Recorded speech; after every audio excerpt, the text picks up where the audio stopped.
সুপ্রিয় দর্শক, আমন্ত্রণ জানাচ্ছি চ্যানেল জেড আয়োজিত নিয়মিত অনুষ্ঠান জেড ফোকাসে। সঙ্গে আছি আমি আমিরুল ইসলাম কাগুজি। আজকে আমাদের স্টুডিওতে অতিথি হিসাবে উপস্থিত আছেন সাংবাদিক আমিনাল রশিদ। আমিনাল রশিদ, আপনাকে স্বাগত আমাদের স্টুডিওতে। জি দর্শক, আপনারা জানেন আমরা প্রতিদিন বিভিন্ন বিষয় নিয়ে আলোচনা করে থাকি, বিশেষ করে সংবাদপত্রে যে খবরগুলো ফলাও করে প্রচার করা হয় বা গুরুত্বপূর্ণ সংবাদ থাকে সেগুলোর উপরেই আলোচনা করে থাকি। গতকালকে আপনারা জানেন যে প্রধানমন্ত্রী কুমিল্লায় গিয়ে সেখানে কুমিল্লাকে বিভাগ হিসাবে ঘোষণা দিয়েছেন এবং একই সঙ্গে সেখানে একটি কৃষি বিশ্ববিদ্যালয় করার কথাও বলে এসেছেন। এটা ছাড়াও আরো আমরা কিছু বিষয় নিয়ে আলোচনা করব যে সাধারণ মানুষকে একটি প্রযুক্তির সঙ্গে হ্যাবিচুয়েটেড করার জন্য স্মার্টফোন দেওয়ার কথা আলোচনায় আসছে। আমাদের 7 জুন যে বাজেট সেশন, সেই বাজেটে অনেক বিষয় থাকবে, হয়তো শিক্ষা বাজেট থাকবে, স্বাস্থ্য, অনেক বিষয় থাকবে, মোটরসাইকেলের ট্যাক্স, এই বিষয়গুলো নিয়েই আমরা মূলত প্রথমেই আসি আমরা কুমিল্লাকে বিভাগ ঘোষণা করা। এবং ইতিপূর্বে আপনি জানেন যে সাবেক ফ্যাসিবাদী সরকারের প্রধান যিনি ছিলেন শেখ হাসিনা, তিনি কুমিল্লাকে বিভাগ ঘোষণার অনেক দাবি উঠেছিল, কিন্তু তিনি দেন নাই, বিশেষ করে কু শব্দটা ছিল বলেই তার এই অনীহা। তো আপনি কি মনে করেন যে কুমিল্লা কি তাহলে বিভাগ হিসাবে ঘোষণা হতে পারে না, এরকম কি বিষয়? না, কু শব্দ তো আরো একটা গুরুত্বপূর্ণ জেলার নামের সঙ্গে আছে, কুষ্টিয়া, লালনের জেলা কুষ্টিয়া। তাহলে তো আপনি কু থাকলে তো কুষ্টিয়ার নামও পাল্টাতে হবে, এটা কোনো যুক্তি না। এইটা উনি বলেছিলেন, আমার যতদূর মনে হয় খন্দকার মোশতাকের বাড়ি কুমিল্লা, বঙ্গবন্ধু হত্যার মাস্টার মাইন্ড, এই কারণে হয়তো ওই জায়গা থেকে উনি বলেছিলেন কিনা এটা ব্যাখ্যাটা উনি দিতে পারবেন, কিন্তু এটা কোনো কথা না। এবং রাষ্ট্রের চিফ এক্সিকিউটিভের মুখ থেকে এই জাতীয় কথাবার্তা খুব কাঙ্ক্ষিতও না, সেটা অন্য আলোচনা। মানে কু থাকলেই দেবেন বা সেই জায়গাটাকে বিভাগ করবেন না, এটা হয় না।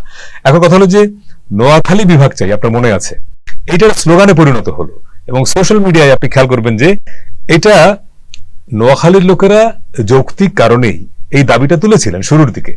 এবং সোশ্যাল মিডিয়ায় প্রচুর ব্যানার আপনি খেয়াল করবেন, শুধু আপনি নোয়াখালী বিভাগ চাই লিখে গুগলে সার্চ করেন, দেখবেন যে শত শত নিউজ পাবেন। ফেসবুকের ফিডে দেখবেন যে অসংখ্য ছবি, কর্মসূচি, আবার সিরিয়াস অনেক বিষয়ের মধ্যে আমরা দেখেছি লোকেরা নিজে একটা কমেন্ট করে নোয়াখালী বিভাগ চাই।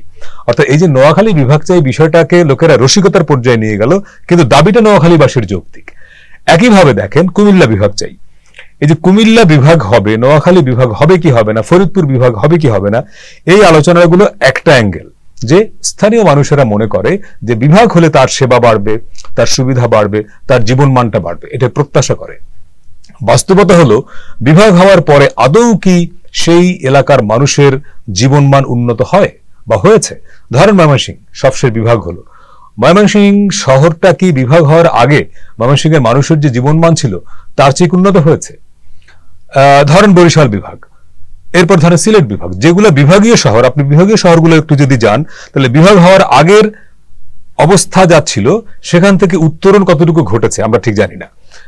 একটা নগরে বা একটা শহরে যা মানুষের একদম বেসিক, ধরেন পয়ঃবর্জ্য নিষ্কাশন, তার সুপেয় পানি, চিকিৎসা, তার শিক্ষা, এই বিষয়গুলো যদি আপনি নিশ্চিত করতে না পারেন, শুধু নামের আগে একটা বিভাগ শব্দ লাগিয়ে দিলেন, কুমিল্লার নামের সঙ্গে এখন বিভাগ নাই, সেখানে তো কিছু প্রশাসনিক, আমি ওখানে আসছি, যে বিভাগ হলে পরে কিছু প্রশাসনিক অবকাঠামো গড়ে ওঠে, একজন বিভাগীয় কমিশনার সেখানে দায়িত্বপ্রাপ্ত হন, কিন্তু এই বিভাগীয় সরকারি প্রতিষ্ঠান গড়ে ওঠার বাইরে নাগরিকের সেবা যদি না বাড়াতে পারে, না বাড়ে, তাহলে সেটার নাম বিভাগ, সেটার নাম জেলা, সেটার নাম উপজেলা। It doesn't make any sense. ধরেন আমার বাড়ি ঝালকাঠি জেলা শহরে, এখন জেলা শহরের পৌর বর্জ্যর যে ব্যবস্থাপনার কোনো সিস্টেম নাই। শহরে যে প্রধান নদী সুগন্ধা নদীতে সমস্ত বর্জ্য গিয়ে পড়ে, এটা নিয়ে আমরা অনেক রিপোর্ট করেছি, আমরা এখানে মানববন্ধন করেছি, কিন্তু পৌরসভার কোনো নিজস্ব ডাম্পিং স্টেশন তৈরি করতে পারে না। এই চিত্র সারা দেশে। তাহলে আপনি বলছেন আবার গালভরা বলি যে দেশের প্রাচীনতম পৌরসভা, 1 নম্বর পৌরসভা, অথচ সেই পৌরসভার সব বর্জ্য গিয়ে পড়ে ওই শহরের প্রধান নদীতে। তাহলে আপনার এইটাকে 1 নম্বর পৌরসভা এই গালভরা বলি দিয়ে তো লাভ নাই। একইভাবে আপনি বললেন বরিশাল বিভাগীয় শহর, ময়মনসিংহ বিভাগীয় শহর, তা আপনি খোঁজ নিয়ে দেখেন সেই শহরে পয়ঃবর্জ্য ব্যবস্থাপনার কি বেহাল, সেই শহরের মানুষেরা বিশুদ্ধ পানি ঠিকমতো পায় কিনা, সেই সাপ্লাই লাইনে যে পানিটা, আপনি পৃথিবীর বিভিন্ন দেশে গেছেন, আপনি জানেন যে হোটেলে যে টেপ লাইনের যে পানি ডিরেক্ট লোকেরা পান করে, ওটা খাওয়া যায়, কিন্তু আমাদের এখানে আপনি ওয়াসার যে পানি বা পৌরসভা লাইনের যে পানি আপনি ডিরেক্ট খাওয়া তো দূরের কথা, ফুটানোর পরেও ওটার মধ্যে জীবাণুর অস্তিত্ব পাওয়া যায়। তাহলে আপনি একটা নগর গড়ে তুলছেন, শহর গড়ে তুলছেন, জেলা পরিচয় মুছে তাকে আপনি বিভাগ করে দিচ্ছেন, কিন্তু সেই শহরের সেই নগরের মানুষকে আপনি মিনিমাম যে তার রাইট, বিশুদ্ধ পানির অধিকার, আপনি সেটা তাকে দিতে পারছেন না। তাহলে আমার কথা হলো এই কুমিল্লা বিভাগের সঙ্গে আমিও একমত, সেই কুমিল্লাবাসীর সঙ্গে আমিও এই অনুভূতির সঙ্গে আমি একমত যে হ্যাঁ, একটা বিভাগীয় শহর হলে এখানে কিছু নতুন অবকাঠামো গড়ে উঠবে, এখানে প্রশাসনের কিছু লোকজনের দায়িত্বপ্রাপ্ত হবে। কিন্তু আমার কথা হলো যে এর পরে কি কুমিল্লা শহরের এখন যে একটা বড় ক্রাইসিস, জলাবদ্ধতা তৈরি হয়, আপনার কুমিল্লা শহরের ভেতর দিয়ে একসময় প্রচুর খাল ছিল এবং কুমিল্লার আশপাশে যে নদীগুলো ছিল, আমরা গত বছর না 24 অগাস্টেই তো আমরা একটা ভয়াবহ বন্যা দেখলাম জুলাই অভ্যুত্থানের পরে। সেটা হচ্ছে ফেনী দিয়ে যাওয়া ওই অঞ্চল থেকে কুমিল্লা তখন ভিকটিম হয়েছিল। তো তাহলে এই যে পানির নিষ্কাশনের ব্যবস্থা আপনার কি উন্নত হবে কিনা, এখন বিশুদ্ধ পানির যে হার, প্রাপ্তির হার সেটা বাড়বে কিনা, চিকিৎসা, কুমিল্লা একটা মেডিকেল কলেজ আছে আপনি জানেন। অনেক বছর আগে একটা ঘটনা আমার মনে পড়ে, এটা আমি আরো একবার দুইবার এক্সাম্পল দিয়েছিলাম। ঢাকা চট্টগ্রাম হাইওয়েতে একটা বড় অ্যাক্সিডেন্ট হয় এবং সেখানে অনেক লোক মারা যায়, অনেকে গুরুতর আহত হয়। আহত রোগীদেরকে কুমিল্লা মেডিকেলে নেওয়ার পরে বেশ কয়েকজনকে ট্রান্সফার করা হয় ঢাকা পঙ্গু হাসপাতালে। ওই দিন শুক্রবার ছিল, আমি তখন যে টেলিভিশনে চাকরি করি, আমি টেলিভিশনে রাত 11:30 শোটা করতাম। আমি তখন ওই মেডিকেলের প্রিন্সিপালকে সম্ভবত কানেক্ট করলাম লাইভে, আমি জিজ্ঞেস করলাম যে একজন আহত রোগীকে, মানুষকে যদি আপনি ট্রিটমেন্ট করতে না পারেন, ঢাকায় পাঠিয়ে দেন, তাহলে এই মেডিকেল কলেজ রাখার দরকার আছে কিনা। তো কথা হলো যে আমাদের বিভাগীয় শহরে যে মেডিকেল কলেজগুলো বা অন্য শহরে বড় বড় হাসপাতালগুলোই মানুষের সেবা ইনশিওর করতে পারছেন না। আপনি নাম দিয়ে দিচ্ছেন মেডিকেল কলেজ, নাম দিচ্ছেন বিভাগ, নাম দিচ্ছেন সিটি কর্পোরেশন।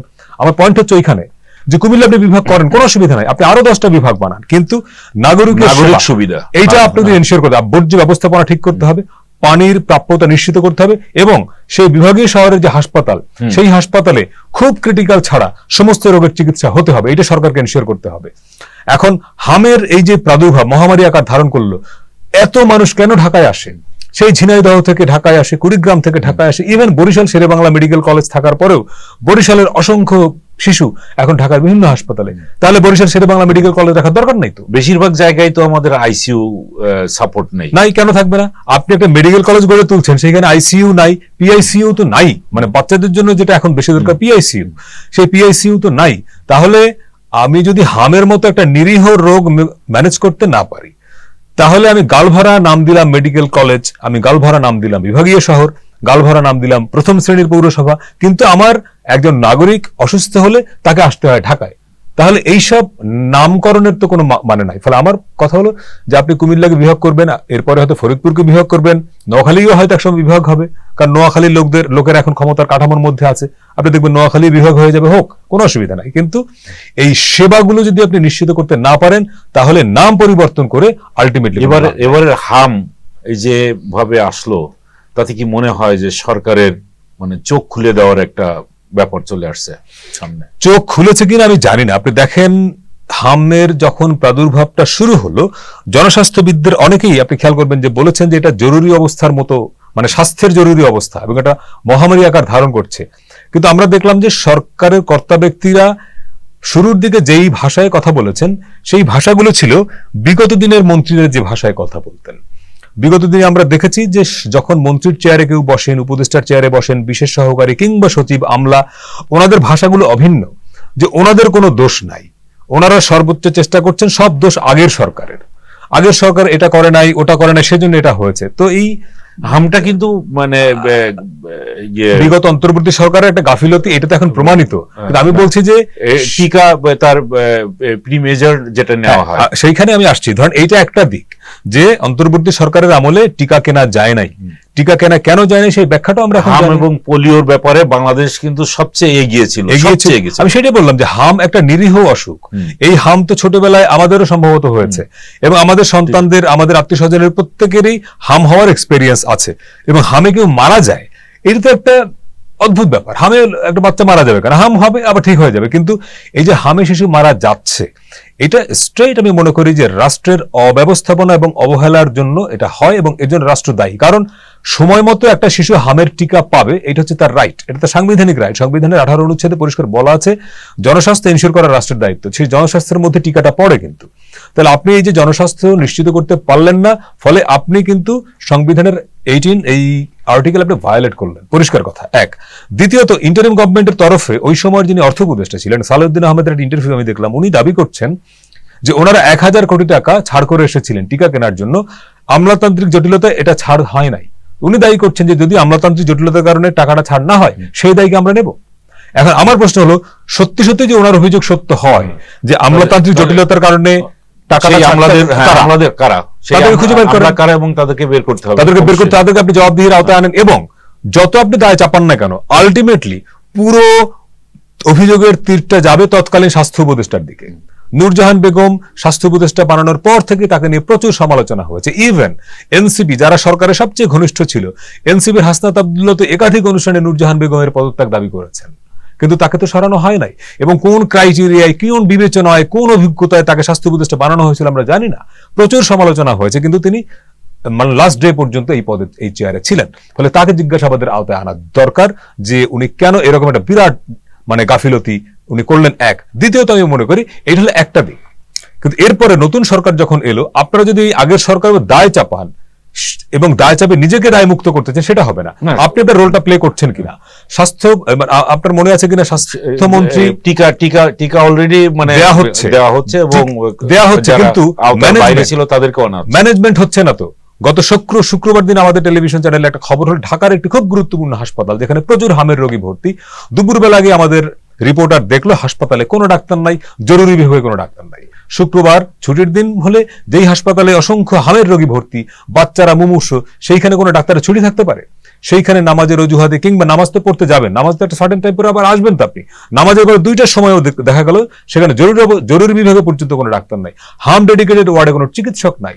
তাহলে সরকার টিকা দিচ্ছে, টিকা দেওয়ার পরে তো 4 সপ্তাহ লাগবে রোগ প্রতিরোধ ক্ষমতা তৈরি হতে। তো এখন যেই বাচ্চারা হাসপাতালে চিকিৎসা নিচ্ছে সেই চিকিৎসাটা প্রপার হচ্ছে? আপনি প্রতিদিন টেলিভিশনে খবরে দেখেন মায়েরা বলছে যে ডাক্তার তো গতকাল এসেছিল, এরপরে 24 ঘন্টা ডাক্তারকে আমি দেখি নাই। তাহলে হাসপাতালে ম্যানেজমেন্টটা কই? এখন তো কোনো ডাক্তারের কোনো হাসপাতালে ছুটি থাকবার কথা না। আপনার প্রত্যেকটা হাসপাতালকে মানে হাম ডেডিকেটেড করে দেওয়া দরকার। করোনার সময় আমরা দেখেছি না যে সমস্ত হাসপাতালকে করোনা ডেডিকেটেড করে দিয়েছে, আইসিইউ বাড়ানো হয়েছে। তো এখন আপনি এই ঘটনার পরে হামের জন্য বাচ্চাদের যে আইসিইউ পিআইসিইউ দরকার, আপনি কি আইসিইউ পিআইসিইউ বাড়াচ্ছেন? এবং ডাক্তারদের ছুটি থাকবে কেন এখন? নার্সদের ছুটি থাকবে কেন এখন? ইমার্জেন্সি ঘোষণা করা দরকার। ইমার্জেন্সি ঘোষণা কেন করেন না এতদিন? 450 বাচ্চা মরে গেল, আপনার এখন মনে হচ্ছে না এটা ইমার্জেন্সি? ফলে আমি মনে করি যে সরকারের আন্তরিকতা হয়তো ঘাটতি নাই, কিন্তু যতটা সিরিয়াস হওয়ার দরকার ছিল সেই সিরিয়াসনেসের আরো সিরিয়াস হওয়ার দরকার ছিল, সেই সিরিয়াসনেস এখন পর্যন্ত নাই। স্বাস্থ্যমন্ত্রী কিন্তু দায়িত্ব নেওয়ার পরেই 1-2 দিন পরে সম্ভবত বলেছিলেন যে ডাক্তাররা রোগীদের পেছনে দৌড়াবে, কিন্তু বরঞ্চ রোগীরাই দৌড়াবে। বলেছেন ঠিক, হ্যাঁ, রোগীরাই দৌড়াচ্ছে। পর্যন্ত সেই জায়গায় এখনো তৈরি হয়নি, কারণ আমাদের সেই সংখ্যায় চিকিৎসক আমাদের এখন অনেক কম। 20 কোটি লোকের দেশে এটা ম্যানেজ করা কঠিন, এটা ঠিক, এটা আমরা বুঝি, সেই রিয়ালিটি। আবার স্বাস্থ্যমন্ত্রী হয়তো প্রতীকী অর্থে বলেছেন, কিন্তু হঠাৎ করে একটা হামের মতো একটা মহামারী তৈরি হবে উনি হয়তো ওনার ধারণাই ছিল না, আমরা এটাকে প্রত্যাশাও করি নাই। কিন্তু তারপরেও আমি যেটা মনে করি যে সরকারের যতটুকু ক্ষমতা বা তার সম্পদ আছে এইটা সর্বোচ্চ ব্যবহার হচ্ছে কিনা আমার সন্দেহ। কারণ আমাদের রিপোর্টাররা তো ফিল্ডে, আরেকটা ভয়ঙ্কর ব্যাপার হলো বেসরকারি অভিজাত হাসপাতালগুলো হামের রোগী ভর্তি নিচ্ছে না। তাহলে আপনি কেন নিচ্ছেন? বলছে আমার ম্যানেজ করার ক্ষমতা নাই। তাহলে এই যে বাচ্চারা আসছে সবাই কি সরকারি হাসপাতালে যাবে? একটা দেশে কয়টা সরকারি হাসপাতাল থাকবে? আপনি স্কয়ার, ল্যাবেইড বলেন বা আরো অনেক সরকারের উচিত হচ্ছে 2টা। আমি যেটা মনে করি যে সরকারি হাসপাতালগুলোয় হামের চিকিৎসা ফুল ফ্রি করে দিতে হবে, যে ওর যে আইসিইউ পর্যন্ত যা লাগে, ওষুধ যা লাগবে সব ফ্রি করে দিতে হবে সরকারি হাসপাতালে।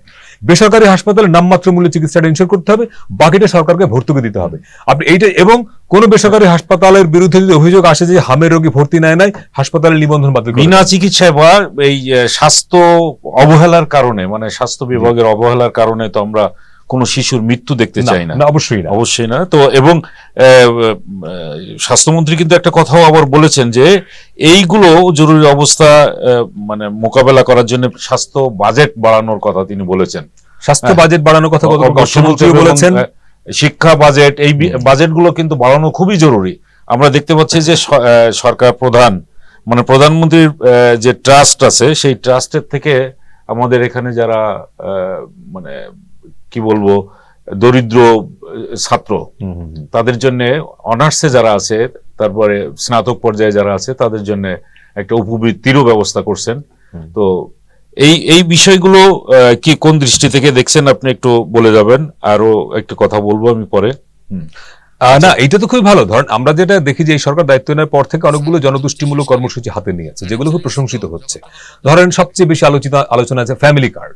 এখন এই ফ্যামিলি কার্ডের বিনিময়ে একজন নারী বছরে বা মাসে যেই টাকা পাবেন সেই টাকায় তার অনেক কিছু হবে কিনা সেটা অন্য তর্ক, হয়তো অনেক কিছু হবে না, কিন্তু এইটা একটা প্রতীকী মূল্য আছে। একজন নারীর হাতে যখন 2,500 টাকা আসে, উনি হয়তো এই টাকা দিয়ে নিজের মতো কিছু কেনাকাটা করতে পারেন। যেই নারীটা কর্মজীবী নন, স্বামীর ইনকামের উপর নির্ভর করেন, ওনার হাতে যখন 2,500 টাকা, এই 2,500 টাকা কিন্তু একটা ভ্যালু আছে। উনি বাজারে গিয়ে নিজের মতো করে যদি 1,000 টাকায় একটা 3 পিস কেনেন, 1,000 টাকা দিয়ে উনি নিজের সন্তানের জন্য কিছু জিনিসপত্র কেনেন, উনির ওনারশিপ হয়, যেটা আমি কিনলাম, আমার বোধটা নারীদের মধ্যে, কিন্তু কর্মজীবী যারা না সেই নারীদের মধ্যে আমার ফিলিংটা থাকে না। ফলে আমি মনে করি যে এইটার একটা, এই 2,500 টাকার অনেকে সমালোচনা করছেন যে দুইটা, যে এই টাকায় কি হবে এক, আর দুই এত টাকা দিলে সরকার অন্য জায়গায় টান পড়বে কিনা।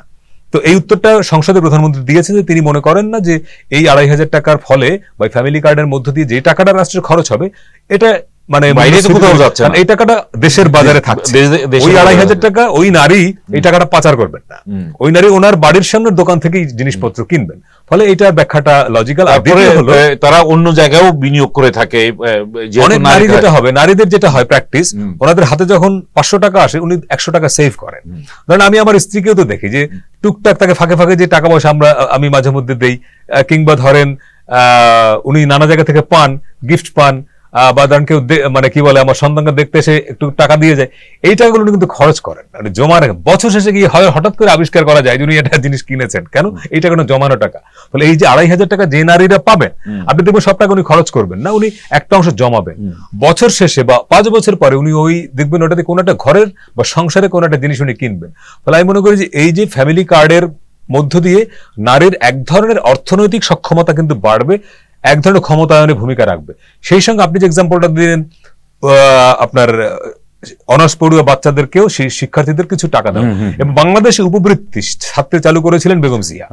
ফলে সেই লিগ্যাসিটা বহন করছেন তার ছেলে। এটা খুবই ভালো প্রশংসনীয় উদ্যোগ আমি মনে করি, যে অন্ততপক্ষে আমাদের দেশে একটা বড় অংশের শিক্ষার্থী ড্রপ আউট হয় টাকা মানে পড়ালেখা চালাতে পারে না বলে। প্রাইমারির পরে একটা বড় বাচ্চারা ড্রপ আউট হয়ে যায়, কারণ প্রাইমারির পরেই তাকে খরচ করতে হয় নিজের ফ্যামিলির পক্ষে বহন করা সম্ভব হয় না। ফলে যে কারণে দাবি ছিল, সংবিধানে আছে যে একটা মানে যুক্তিপূর্ণ সময় পর্যন্ত তার বিনামূল্যে ওটা স্পেসিফিক করে দেওয়া। ধন্যবাদ আমিনুল রশিদ। আমাদের সময় স্বল্পতার কারণে শেষ করতে হচ্ছে। সুপ্রিয় দর্শক, আপনারা জানেন যে বর্তমান সরকার শিক্ষার প্রতি খুবই গুরুত্ব দিয়ে যাচ্ছেন, এবং যাতে শিক্ষার্থীরা কোনো অবস্থাতে ড্রপ আউট না হয় সেজন্য বেশি নজর দেওয়া হচ্ছে। ইতিমধ্যেই আপনারা শুনেছেন যে প্রধানমন্ত্রী তার প্রাইম মিনিস্টার ট্রাস্ট থেকেই শিক্ষার্থীদের মাঝে উপবৃত্তি দেওয়া শুরু হয়েছে। এটা যদি চালু থাকে তাহলে উচ্চশিক্ষার ক্ষেত্রে আরো আমাদের এক ধাপ এগিয়ে যাওয়ার সুযোগ সৃষ্টি হয়ে যাবে। শিক্ষার্থীরা সেই সুযোগ গ্রহণ করবে বলে আমাদের বিশ্বাস। তো দর্শক, আজকে এখানেই শেষ করতে হচ্ছে। পরবর্তী অনুষ্ঠান দেখার আমন্ত্রণ রইল। আল্লাহ হাফেজ।